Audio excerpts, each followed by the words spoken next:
All right, let's start this bad boy. Let's get started.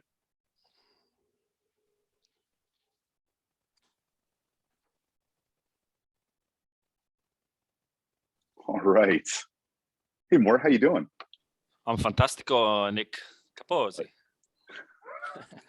Fantastic. Okay. Was that Italian? Was that Spanish? I'm not sure. You lost me, It's a Mor. little bit of a mix. A little bit of both? Mm-hmm. All right. Welcome to those of you who are popping in. Very excited that you're here for this webinar. We are going to, Mor is going to teach you how to crush a demo. I'm just here to drive the bus. But where are you coming in from? Drop it in the chat. Let's hear where everyone's in from. I'd love to know. Mor, where are you? I'm in a city called Sunny Isles, but nobody knows where that is, so I just say Miami. Miami. Hey, Carrie, how you doing, buddy? Oh, Carrie's here. Hold on. Carrie. Placata. Carrie, my guy from Toronto. Austin, Texas. I like Austin. I've been to Austin like 3 times in the last 5 weeks. It's been crazy. Might have to move there. I've never been to Austin, and I'm in tech startup. Yeah, Austin's amazing. San Diego, Courtney's in San Diego. Love that. Love that. All right, we're going to kick off in just a couple minutes here. We're going to be talking about how to fix your demo, how to crush your demo in 2022 and beyond with Mor. And by the way, if you're not following Mor all over the world, you need to be. Actually, Mor, can you drop your LinkedIn in the chat? You got a second? With the HTTPS or without it? Whatever works. Whatever works.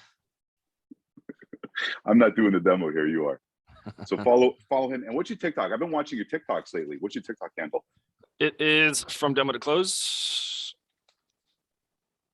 There you go. So follow him on TikTok. Lots of fun. Lots going on. All right. Also, you are totally welcome in the Q&A to ask questions. If you ask questions, I will make sure that they get logged to Mor. I will interrupt his thought track. Yeah. Just so you know, I will do that for you, for the people here at this webinar hanging out with us today. All right, Mor, let's kick it off. Pop up your slide deck here. I'm old. I still want to say PowerPoint. Yeah, you know? I'm going to share my end, right? So yes, sir. Just give. I'm not monitoring the chat, Nick. So just if anyone can see this, put a 1. Yep.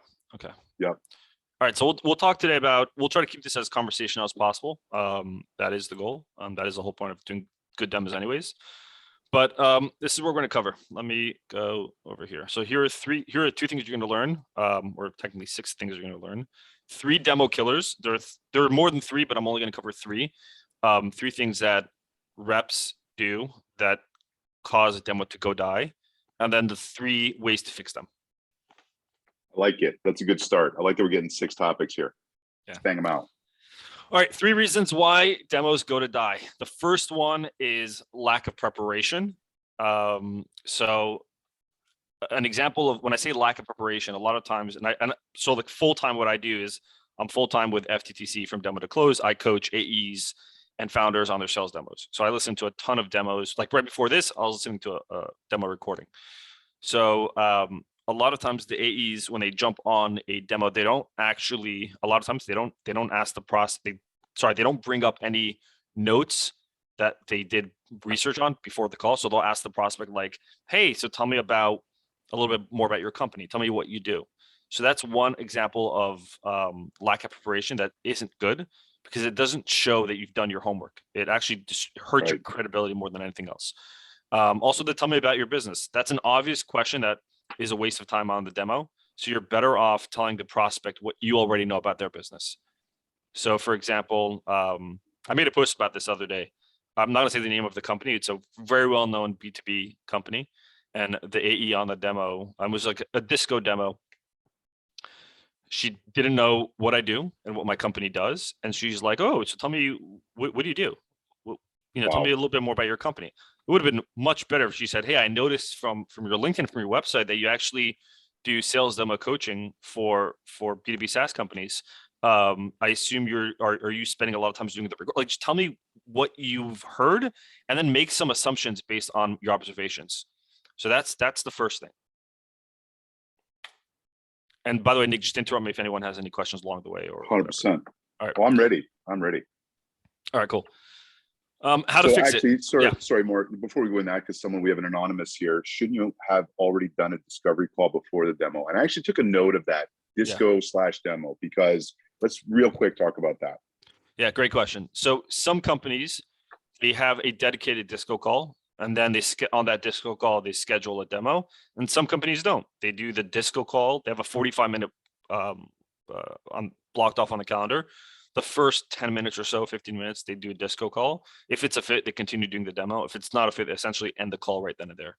Right. So for disclaimer, this is for both ways. If you're doing a disco call and it's only a dedicated disco call, you should still tell them what you know about their call, about their business, about their role.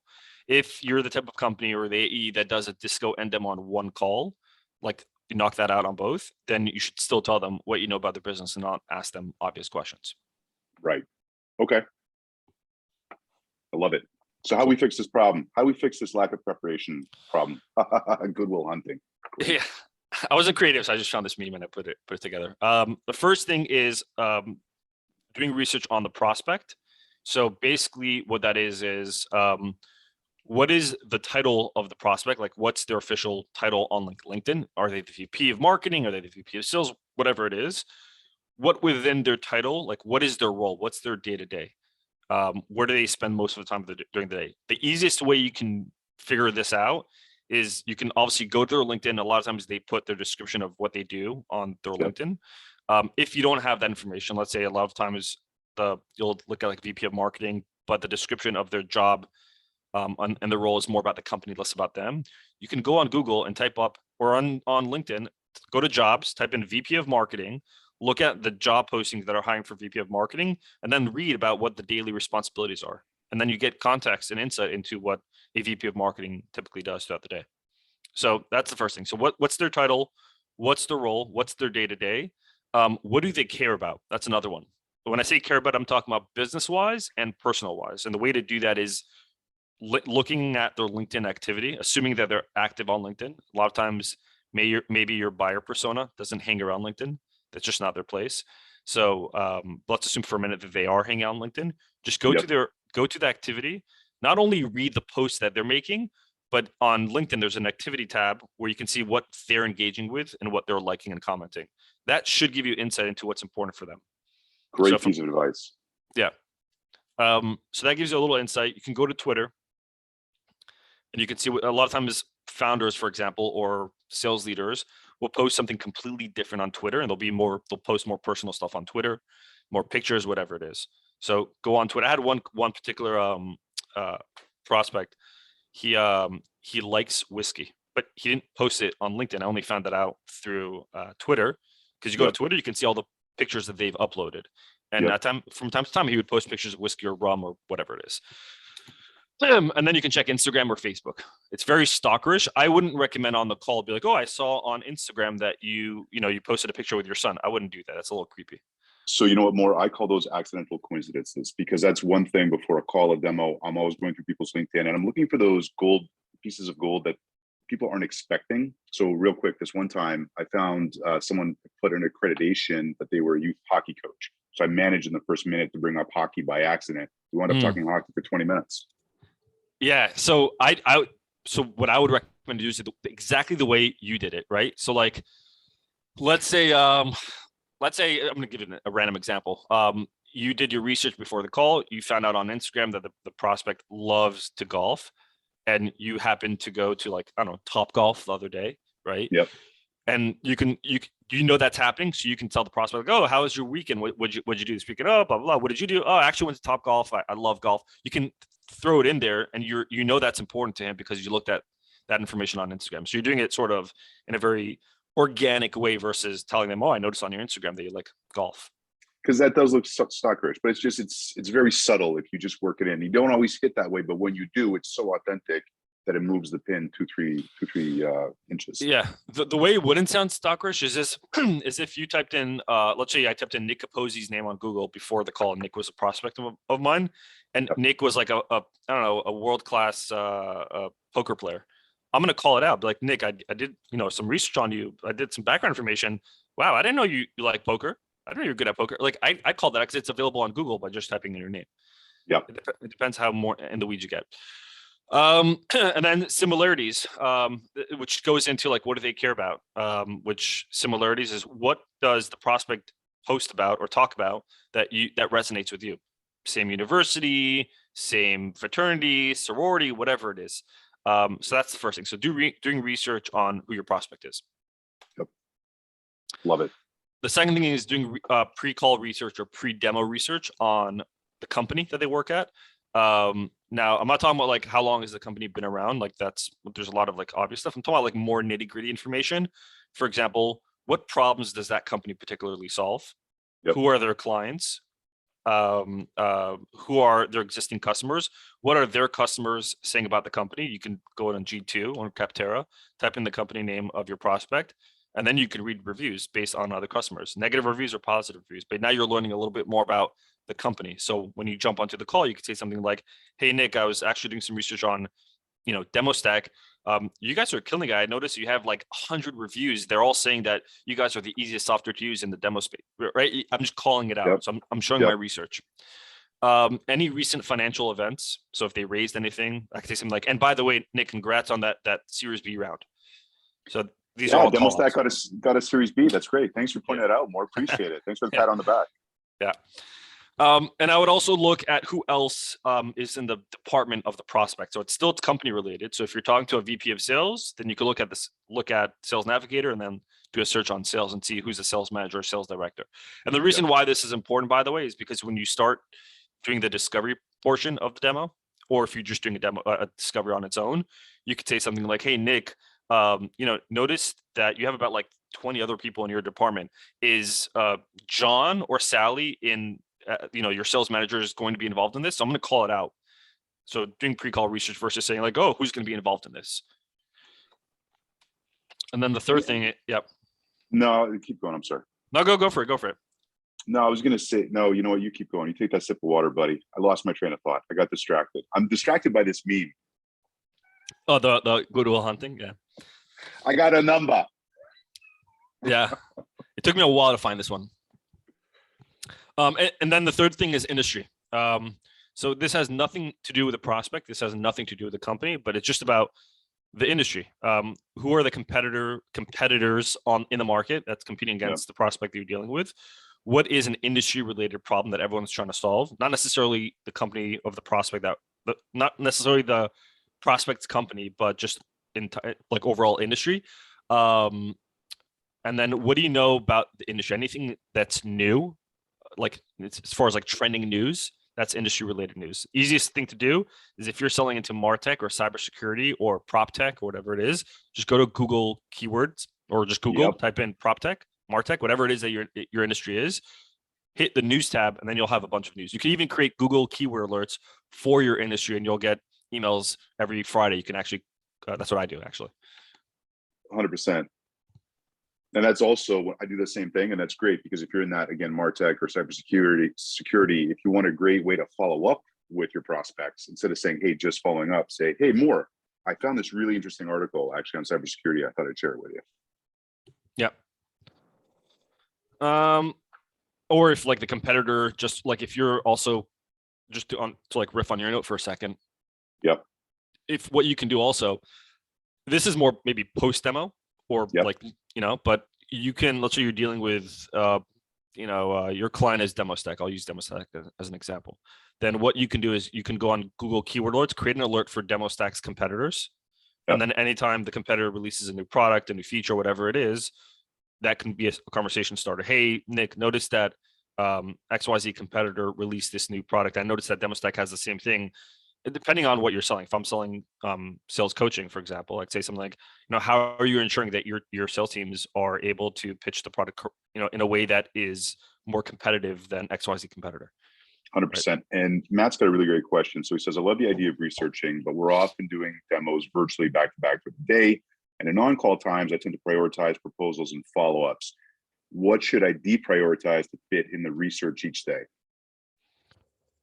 So I'm going to ask, Matt, I'm going to ask you a question. Your back-to-back demos, is there a buffer time between your demos, or are you just like ending the demo at 2:00 and then jumping on like at a, 2:05 demo?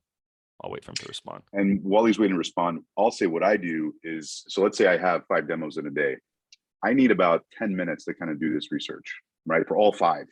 So it really is just about time blocking, and that's how I start my day. So Matt's saying he's literally back-to-back Yeah. full hour demos. You need Demostack, Matt.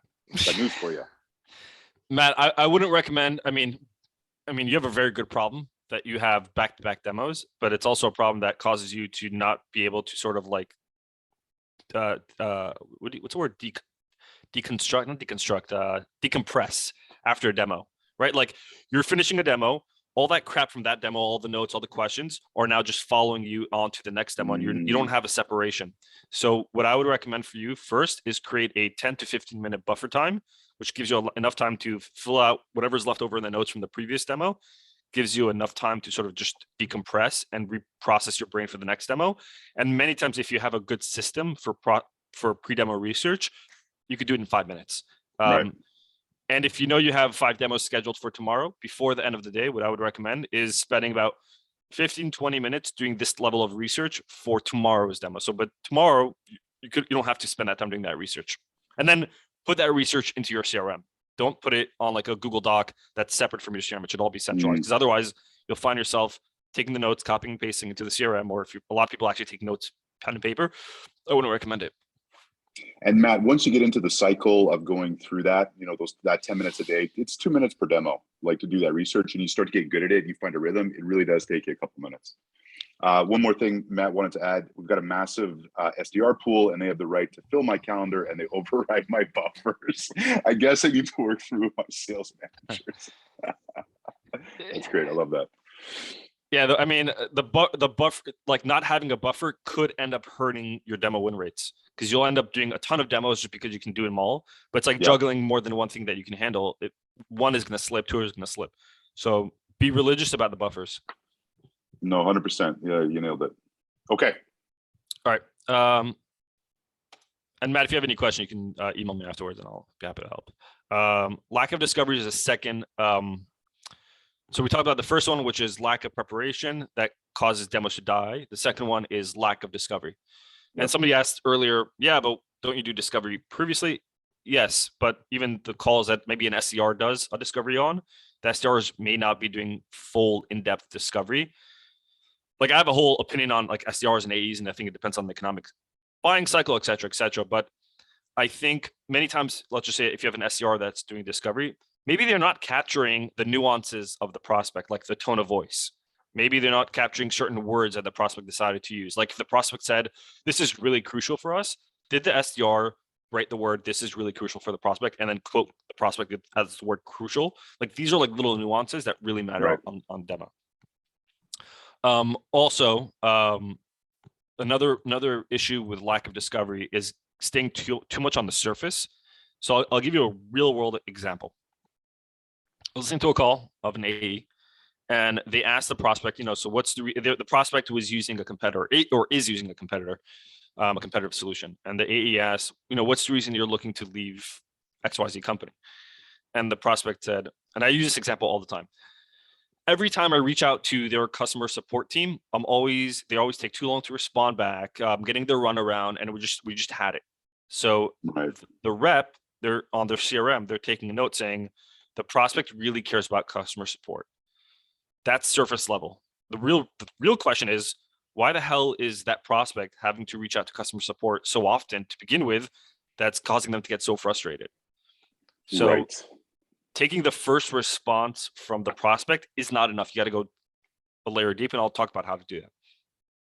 I'm going to just add something quick more as someone who was a seller for a very long time, more in a B2C environment. But, I used to arrogantly think of myself as a closer. And I realize now closing is a myth. Everything is about discovery. I got into sales doing cold calling, and I grew up watching all those like classic, boiler movies, and closing was like forcing down the product's throat. I think where we're at in 2022 and beyond, like there's too much information online for prospects to like buy into that shit. And so like they have all the resources. So don't just not way to do it. And I'm a big believer of taking like the SaaS sales approach of being like more empathetic, question asking, and then taking into like an antiquated sales industry and applying it. You'll kill it. You're 100% right on that. Imagine going to a car salesperson, like that's a classic one, and they're doing everything opposite of what a car salesperson does. They're doing more like consultative, or They'll win a lot more deals, in my opinion. Agreed. All right. The second thing that reps do that I see often, as far as lack of discovery, is they don't know how soon the prospects want to solve that problem by. So the first issue is they'll only find like, hey, what's the reason you booked a demo today with us? Hey, yeah, we're looking to increase our efficiency for our sales team. Cool. Increase efficiencies is what they want to do. And then they don't know when they want to do that by. They don't have enough information. What does efficiency even mean? What problems are they having that they want to increase in efficiency? So they're keeping it too surface level. Right. How do we fix this more? I need solutions. Layering, aka digging. Oh, did you put a cruise ship in there just for me, buddy? Dude, it took me an hour to find something that was relevant to like the pictures. And I wrote digging on Google Images and I found this. I'm like, oh, I remember this meme from like 2021. So I put it in. Digging. First thing is the why question, which I'll talk about. Then I'll talk about the goal question. Then I'll talk about the timeline question. So these are what I call, there's more questions than this, but these are the pillars, meaning if you don't have these three pieces of information, then it's going to be very hard for you to show value on the demo. It's going to be very hard for you to close the demo. It's going to be very hard for you to know like what the next steps are. So the why question is essentially you're trying to find out the prospect's motivation. So I'm going to add a little bit disclaimer here. It depends where the lead is coming from. Are they coming in inbound or are they coming in from an outbound activity? So let's go with both scenarios. So the why question, if if you have a lead that's coming from an inbound, a demo request, whatever it is, it's an inbound lead. Then the question I want to ask the lead is, hey, Nick, curious, what's the reason they decide to book a demo with me today? Right. What's the reason? We'll usually we'll cause the prospect to tell you why they decided. And usually they give it an initial answer. Well, our sales team's sales demo rates are not as high as we'd like it to be. Okay, cool. That's layer number one. Layer number two, not as high as you'd like it to be. How do you mean by that? So now the next thing is you want to dig into the initial question of why. Yeah, if the why now, right? Right. And you can say something like, what have you been using up until this point? Oh, we haven't been using anything. Okay. Well, remember that company. I'm going to go around it for a second. Let's role play for a second. Let's say you asked, how long has this been a problem? Nick, you tell me, oh, it's been a problem for 6 months. 6 months. I ask you, what have you used to solve this? You tell me you've not used anything in the past, right? No, I just, punched walls. That's it. So I'm gonna be confused. I'll be like, wow, 6 months is a long time, Nick. I mean, why now? Like, what happened? 6 months later that you're like, I need to look at this. So I'm gonna be confused. I'm trying to do the math. That's why it's important also, if a company, when you're doing your company research, remember the pre-demo research, when you're doing company research and you're finding out how long they've been in business. So This is a real world scenario. Let's say the company's been around for 3 years, right? Mm-hmm. And you ask the prospect what the reason they scheduled the call for. They said they have a problem with their sales demo win rates. How long you've been having that issue? We've been having it since, 2 years ago. Well, I mean, Nick, you've been in business for 3 years. That's it. This has been a problem for more than the time of more than half of the times of the business. What happened now that you're looking at this? So the why now question is really, really important. But settling on the first reason that the prospect is giving you is just not enough. So that's the why question. And then the second important thing that I'll mention, again, I'll broken record here, is find out the second reason why. So what's the reason? Because we want to increase sales efficiency. Because we don't want to, if you're selling cybersecurity, we are concerned that we're going to have a threat in our, we just did mergers and acquisitions. We have a lot of new employees. We want to make sure that they're educated on cybersecurity, blah, blah, blah. Okay, has anything like that happened in the past? So always go for the second layer of the why question. Ask the why for the why. I like that. Ask the why for the why. I like that. Yeah. That's good.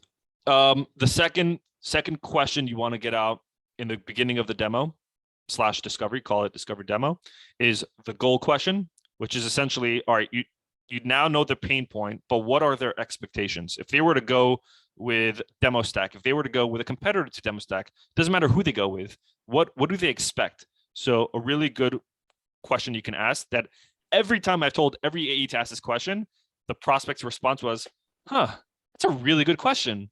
Was right. Curious, Nick, if you were to, let's just say you were to go with FDTC or not FDTC, somebody else, what would success look like to you in the first 90 days of implementation?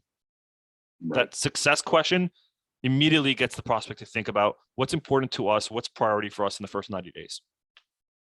Oh, I've never used that. That's great. I love that.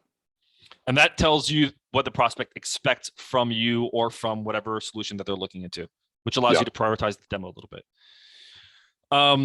The second thing is really important. I want to make a lot of times reps on demo with a prospect, but not just with one prospect, but with more than one prospect, 2, 3, 4 people on the call. A big mistake is not addressing these questions to the other prospects on the call. So let's say, Nick, you're on the call, and Jonathan, the CEO, founder of Demostack, is on the call, and then somebody else. And I ask you about the success question, and you tell me, oh yeah, I'd like to do X, Y, Z. Be like, okay, cool. Jonathan and Sally, what's important for you, right? So it's important. What I'm trying to say is to stress here is when you have more than one participant on the call, make sure that you're getting this level of information, not just from the main person that you've been communicating with, but those additional people. It's really, really important. Amazing. And then the third one, yeah, I see you about to ask me a question. No, I was going to say, frankly, Mor, I need to rewatch this recording after and like take a bunch of notes because I'm getting a schooling here. And I work in the demo space.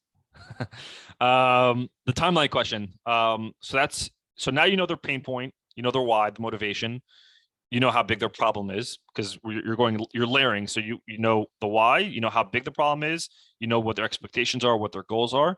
Now you want to know, well, when do they want to solve all of this by? Right. A lot of times the timeline, hey, when do you want to implement this, ends up being asked at the tail end of the demo after they talk about pricing. The problem with that is the prospect's defenses are up because they know why the rep is asking this question because they want to try to close them. So you're better off asking it earlier on when the guard is down, not when you talked about pricing. So you can either ask the timeline question in a few variations. You can either ask it as it relates to the problems, which I'll demonstrate, or you could just ask it bluntly like, hey, when do you want to implement this? So got it. Nick, you mentioned that, so it sounds like your demo win rates are like 20%. You're trying to increase that before next quarter because you're about to hire a few more AEs, plus you want to do another round of funding. What's your timeline in terms of solving this problem? When do you want to get that done by? ASAP. Right. So like, exactly. But I'm calling out the question, not in terms of like, when do you want to implement something, but when do you want to solve the problem by? So the timeline is focused on solving the problem, not necessarily picking a solution. Okay. I understand. Okay. Got it. I'm with you.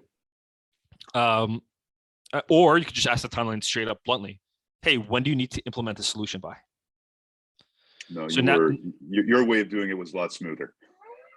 No, both work. I mean, there's no one thing, and I tell this to Charles Mulbauer, I'm like, there's no one way of doing things in sales. There's just the way that works for somebody. So both of those approaches just work for me. But I've heard other people ask it in other ways. I personally, I think, in my opinion, it's a mistake to ask the timeline question in a close-ended format. Yep. So close-ended format means the prospect is either going to answer yes or no. So do you want to implement this solution by next week? That's a yes or no. I want to know when and how they're thinking about it. What I would recommend is when this is a little, call it a hack, whatever timeline the prospect gives you, say they tell you, let's do a role play. Nick, when are you looking to solve XYZ by? Well, we got to get our numbers up by next quarter. So, I'd like to have it in place going into next quarter. Okay. Curious, why not later? Well, because we got, that's good. Because I'm bringing on 3 new AEs. So now the why not later forces Nick to tell me why they need it sooner. And you end up selling me on why you need it sooner. Oh, that's good. That's good. Okay. I'm writing that one down. It might be a TikTok later today, Mor. Yeah. It's one of my TikToks. Yes, that's a variation. Another variation, if they say next quarter, you could ask, hey, curious what's happening next quarter that you think this is going to be more of a priority then. It's another variation of the question. So different. Does anyone have questions on layering? If you do, please don't hesitate. We're here for you. You can see Mor is a wealth of information on demos. All right, Mor, I'll let you know if any questions pop up. Cool. Third problem that happens on sales demos, and I say sales demos because the way I coach sales demos is there's a beginning, middle, and an end. Beginning Yep. is usually the rapport building, the agenda setting, a little bit of discovery or recap of discovery. So this is all the beginning parts of the demo. Lack of alignment specifically is more middle of demo, which means Okay. the middle of the demo is when you're showing the actual features. Yep. So the problem with this is there are two common issues that I see happening. Number one, the reps are not showing features that are relevant. So if a prospect has 1, 2, 3 problems, the rep will just show like irrelevant features because their manager or their founder, if they work at a startup, said, make sure to show them this. It's really important. They're always Right. wowed about this. Or the second issue is they show the features that are going to solve the prospect's problems last. They save the best for last, so to speak. I'm very anti that, saving the best features for last. Yeah, same. You want to blow them out of the water right at the get-go.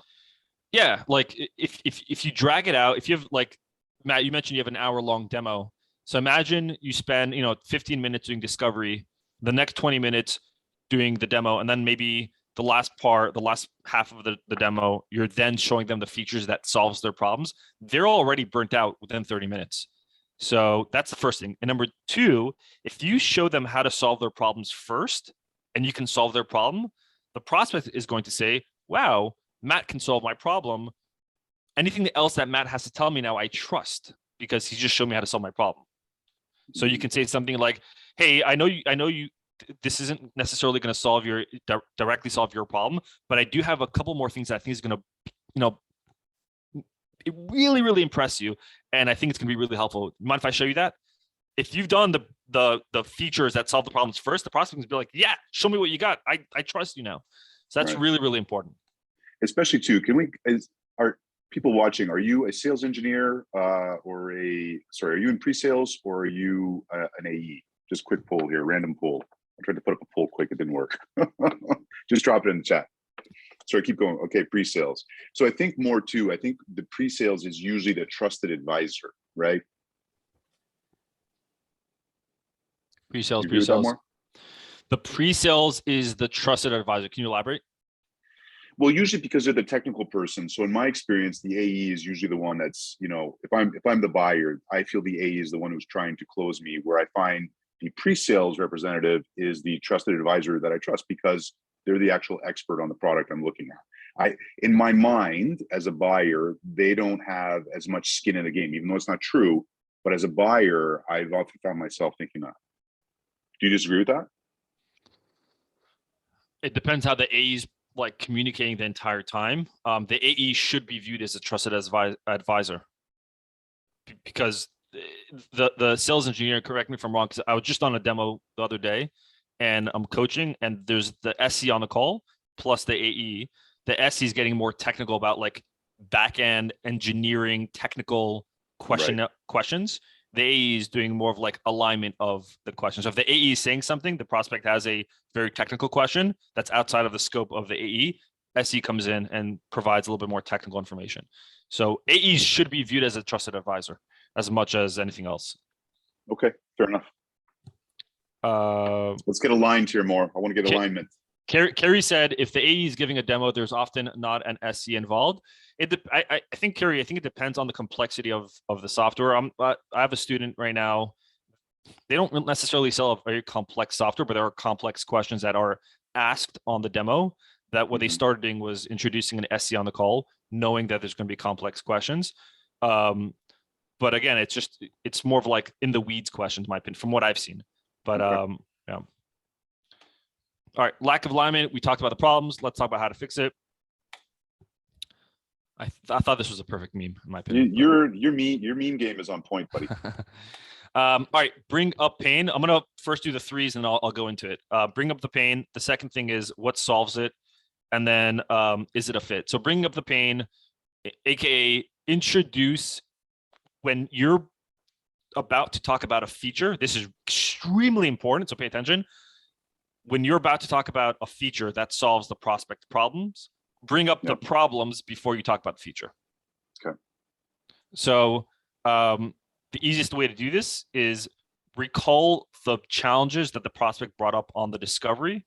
So you can say something like, Nick, earlier on the call, you had mentioned that your sales team are struggling with demo win rates because of feature dumping. Let's just say. Well, Yep. let me show you how your reps will stop feature dumping and actually show more value on the demo when they're showing features. So I'm bringing up the pain first, then I'm telling you what I'm going to show you, and then I'm going to tell you how I'm going to do it. The framework I like to say is why, what, how.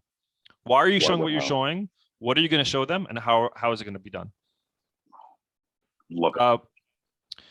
If you've done a little bit of disco, but you haven't done enough discovery to understand what the pain is, this is your opportunity to bring up a discovery question. So for example, I like to call them like process related questions. So I could say something like, let's assume for a minute, Nick, I didn't ask you deep discovery on your pain. I just know that your demo win rates are not as high.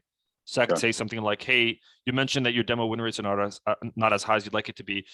What's your current process of trying to improve demo win rates? So it's a process related question. I'm trying to learn a little bit more about your current methodologies of trying to increase. And then whatever you're going to tell me, I'm going to start doing discovery right then there. You'll say something like, oh, well, we're listening to our calls on Gong or whatever it is. And now I'm going to start, how's that been going for you? Oh, it hasn't been going so well because of X, Y, Z. Okay, well, let me show you how you can stop dealing with X, Y, Z using this functionality.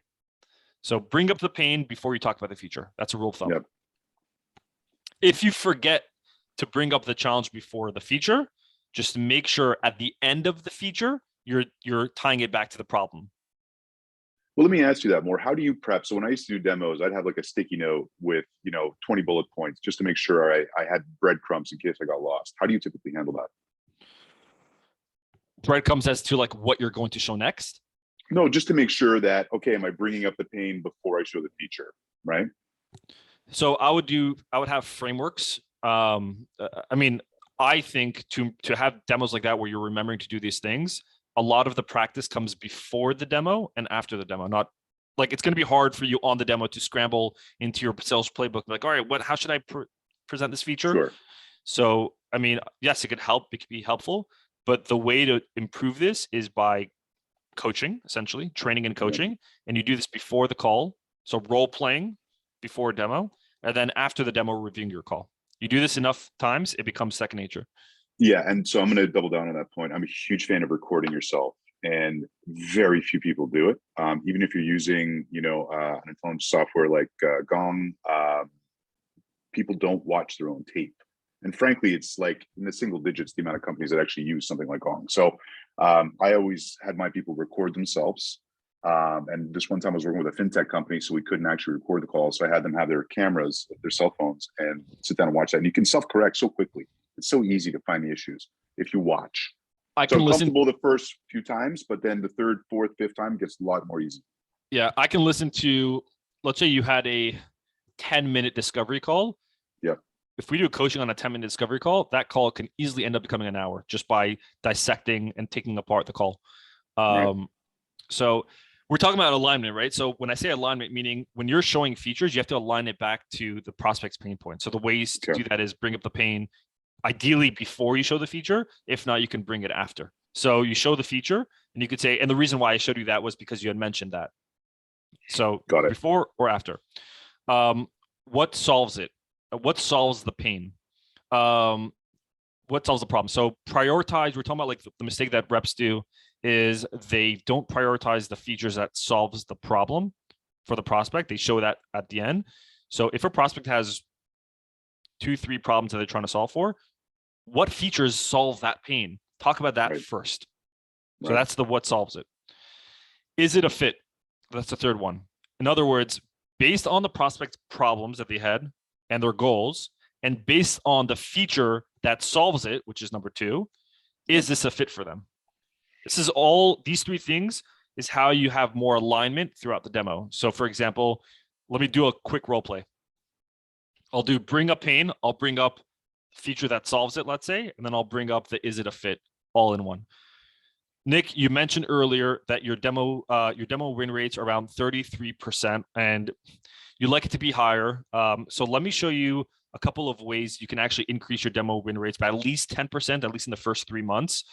I'm going to show you the feature, whatever that is. After I'm done with the feature, Nick, Is this what you had in mind? Yes. But what if I said no, Mor? Great. If you said no, I love that, because that means I can't move on to the rest of the demo until I figure out that concern. That no could easily cause that deal to essentially die and not close if I didn't ask that question, which Right. while a lot of reps don't ask fit related questions, they ask questions like any questions. That's not, any questions is a yes or no response, which is fine, Yeah. but any questions doesn't tell me if you have any concerns. So I'd say something like, if you say no, be like, great, I'm so glad you told me. What concerns you about this? Love it. Remove the, I only use the word objection because that's just the nomenclature of like the SaaS industry and sales industry. But I don't necessarily like the word objection and the word overcoming. So the little framework, rewiring, replace the word objection with concern and replace the word overcoming with understanding. So instead of trying to overcome an objection, you're trying to understand a concern. When your brain is rewired that way, anytime the prospect is like, oh, the price is too high, you're not trying to like close them. You're trying to understand what they're concerned about. Okay, that's great. Love it. Brian, just acknowledging your question. I'll circle back to that after this section. Cool. I think, let me see if there was that may have been it actually. Oh no, there's one more. No, I think that's it. Yeah, that is it. No, that is it. Yeah, okay, I wanted to keep this succinct and short and not overwhelming. So, and full of great memes. Yeah. So Brian's asking, Brian Fortier, you spoke about digging before, why, goals, and timeline. Why not later? Probably leads to this. However, do you link the implication at this point, like the cost of impact of, or the effect of, or is that not included in your typical disco? Can you reword the question? I'll try to understand. I'm trying to. Is there a way to put him on the like have him jump on with it, like if he wants to, on the video or audio? I don't think we can. I'm going to repeat the question as how I think I understood it, and then you, okay. Brian, tell me yes or no. Yeah. Are you asking? Brian's rewarding it. Okay. So while he's doing that, if anyone else has any questions, jump in. You definitely want to follow Mor on LinkedIn, no question. On Twitter, his Twitter game is on point. Demotoclose.com, but also the TikTok. And what's interesting, if you are not on TikTok and not following people in sales, what's amazing about TikTok is that it's short, bite-sized, actionable insights. So you get, so instead of, obviously there was gems loaded throughout this webinar more, but you get little bits of more, little things that you can actually stop the video and go and apply it right away. So there you go. You get mini-me's. Yep, 100%. Is the question Mor, this was great. I got a feeling, Mor, this is not the last one you and I are going to do together, my friend. I need to come to Miami with a videographer, and we need to have like a long discussion. What part of Miami are you in again? Sunny Isles. I'm across the street from the beach, so you're gonna like it. Oh, okay.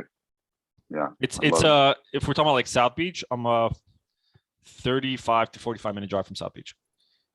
Okay, Brian responded back. In my typical disco, after finding the pains, the next questions are a series of questions or the root causes, like what is the cost of not having X or the impact of not having Y, something like that. Okay.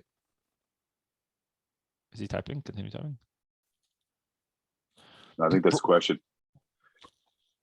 Brian, are you asking at what point do you ask this question? Like whether you're doing it in the beginning or at the end?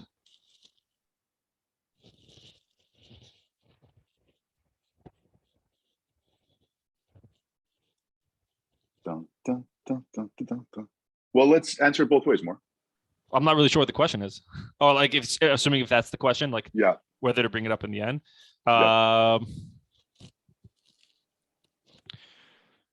I mean, I ideally you want to do it in the beginning of the call, like when you're doing the disco then, because how are you going to show the value of the features if you don't know the size of the problem? Fair enough. All right. No, sometimes you don't, like, just sometimes you're like, for whatever reason, you just didn't dig enough. You felt rushed. You felt like you're spending too much time on discovery. You're like, the prospect could be getting impatient. You just tell it on Zoom. It's like, all right, I'm just going to do the demo. If that's the case where you just didn't spend enough time on the disco to ask digging related questions, then just save that before you show the feature.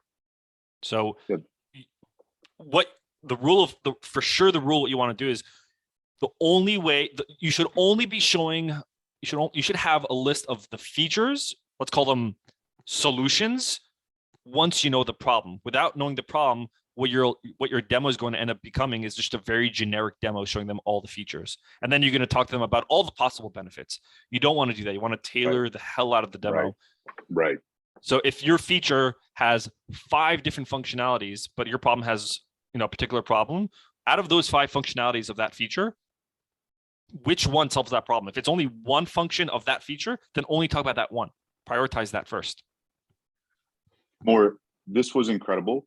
I'm really grateful that you joined us today. Like I said, I think this is not going to be the last time that you and I get to hang out doing stuff like this, because this was, I used to train demos, not to this level. I mean, I came from a different space, and this was off the charts. So thank you very much for your time. Very generous of you. Follow him on TikTok, demo to close. By the way, also, I'm on a road trip, 30-day road trip across the Western US. So if you're also on TikTok, follow Nick from Demostack as well.